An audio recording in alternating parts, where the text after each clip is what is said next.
Ask most NBA fans or analysts today, and they'll tell you the same thing. The mid-range jumper is dead. Ever since the analytics revolution, teams have pushed players to either shoot threes or attack the rim.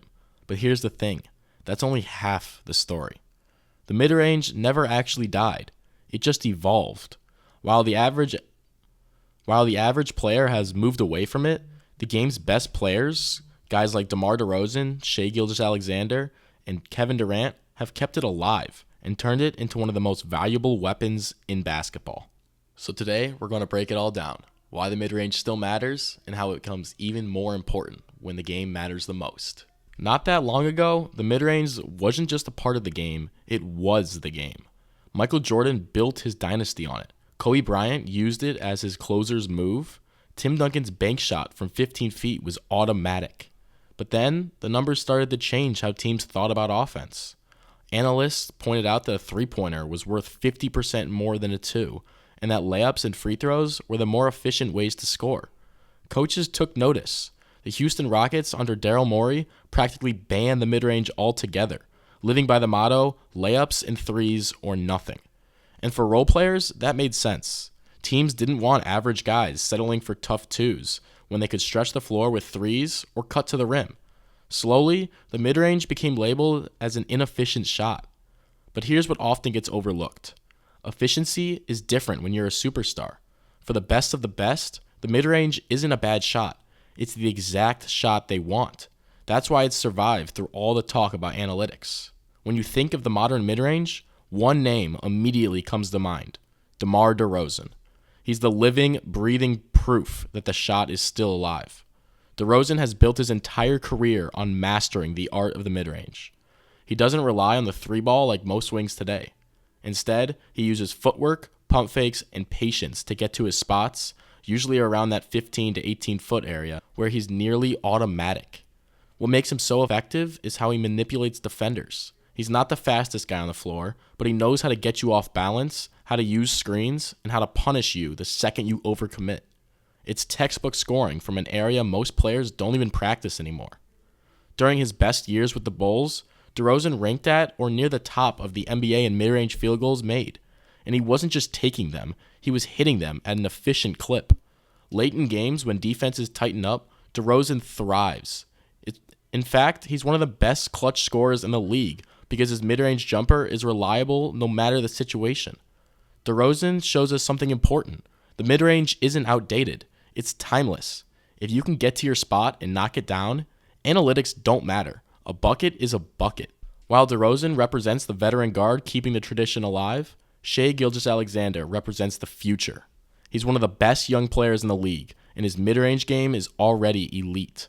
What makes Shai so special is his pace. He doesn't just run by defenders. He lulls them to sleep with slow, methodical dribbles, then explodes into space. Defenders never know if he's going all the way to the rim or stopping on a dime for a pull-up.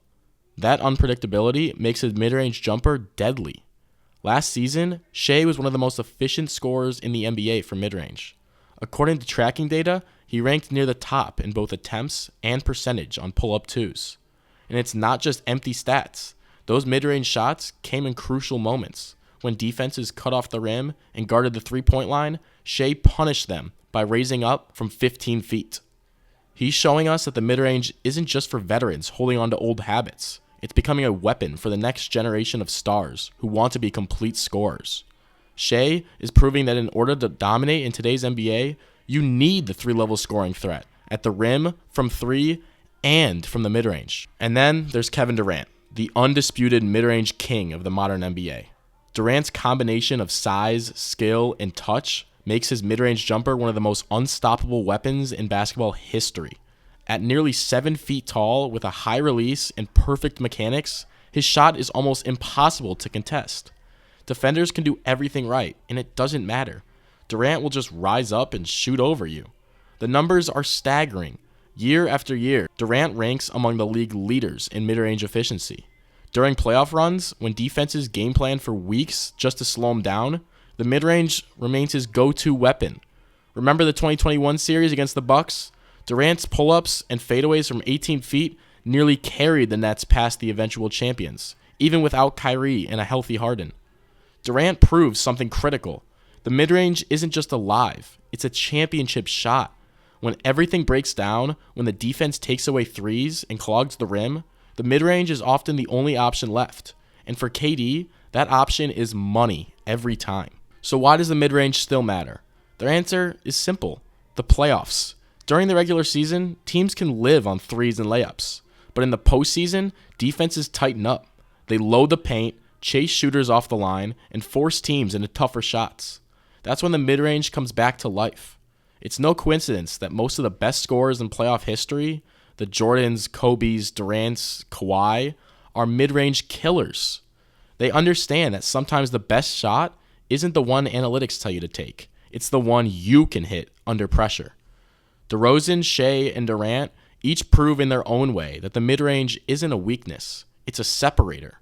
It's the skill that turns a good scorer into an unstoppable one, especially when the game slows down and every possession matters. So is the mid-range dead? Not even close. It's not the dominant weapon it once was, but the best players in the league have kept it alive, refined it, and made it more important than ever. DeMar DeRozan shows us the value of mastery. Shai Gilgeous-Alexander shows us the future, and Kevin Durant shows us that sometimes the mid-range isn't just a shot, it's the ultimate weapon. So do you think the mid-range is dead in the NBA? Let me know in the comments. Don't forget to hit that like button, subscribe button, and I'll see you guys in the next one for some more NBA content.